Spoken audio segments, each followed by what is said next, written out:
সকাল থেকে বৃষ্টি পড়ছে। বৃষ্টির দিনে অনেক কিছু খেতে মন চায়, তাই আমি আজকে কাঁঠাল দিয়ে একটা পিঠে রেসিপি করে দেখাবো। একেবারে ঝামেলা ছাড়া চটপট বানিয়ে ফেলুন পাকা কাঁঠালের পিঠে রেসিপি। আজকে আমি আপনাদেরকে কাঁঠাল রেসিপি করে দেখাবো। কাঁঠালের পিঠা, বৃষ্টির দিনে পিঠা, পায়েস, ভাজা বুড়ি খেতে অনেক ভালো লাগে। এর আগে আমি দেখিয়ে নেব, এই যে এটা হচ্ছে কাপটা খেতে অনেক ভালো লাগে। আমাদের বাড়িতে আছে, গাছটা আপনাদেরকে দেখাবো। এখন এটা কাটবো, কেটে খাবো, তারপর কাঁঠালের রেসিপিটা আপনাদের সঙ্গে শেয়ার করবো।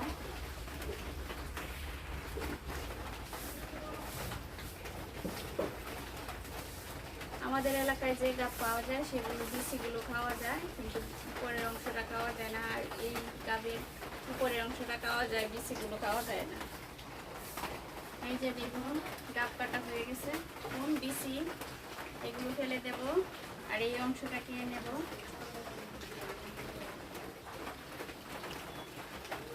সত্যি অনেক ভালো লাগে। নমস্কার, গ্রামীণ রান্না চ্যানেলে আপনাদের সবাইকে স্বাগতম। আজ আমি কাঁঠাল দিয়ে পিঠা রেসিপি করে দেখাবো।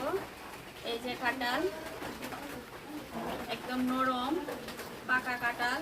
এবার কাঁঠালের সিজন শেষ হয়ে যাচ্ছে। এটা আমাদের গাছের কাঁঠাল, এটাই ছিল শেষ কাঁঠাল। আমি যে কাঁঠাল রেসিপি করে দেখাই। এবার আমি কাঁঠালটা ভেঙে নেব। এই যে দেখুন,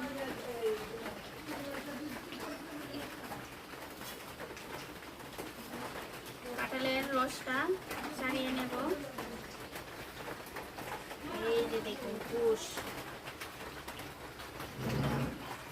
অনেক কুশ। দেখুন পুরো বাটি পড়ে গেছে কাঁঠালে।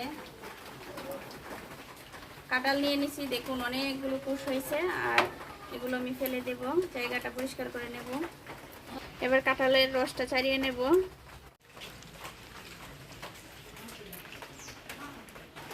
পিঠা বানাতে যা যা লাগছে: সুজি, চিনি, আটা, আপনারা চাইলে চালের গুঁড়ি দিয়েও করতে পারেন। পরিমাণ মতো দিয়ে নেব। সুজিটা অল্প সময় ভিজিয়ে রাখবো।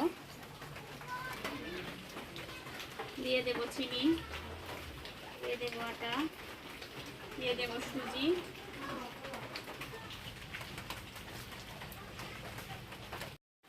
এই যে মাখানো হয়ে গেছে, দেখুন আমি এভাবে মেখে নিছি অল্প অল্প করে। সবগুলো উপকরণ দিয়ে দিছি। এবার চলে যাব রান্নায়।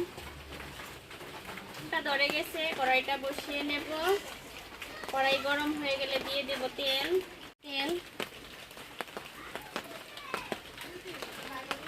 তেল গরম হয়ে গেছে, দিয়ে দেব পিঠা।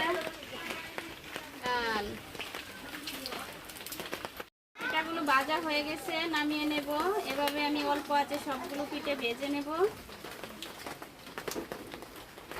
সবগুলো পিঠা ভাজা হয়ে গেছে, এবার নামিয়ে নেব। দেখুন পিঠা ভাজা হয়ে গেছে। পিঠাগুলো কত সুন্দর হয়েছে, খেতেও ভালো লাগবে। দেখে মনে হচ্ছে তালের বড়ার মতো।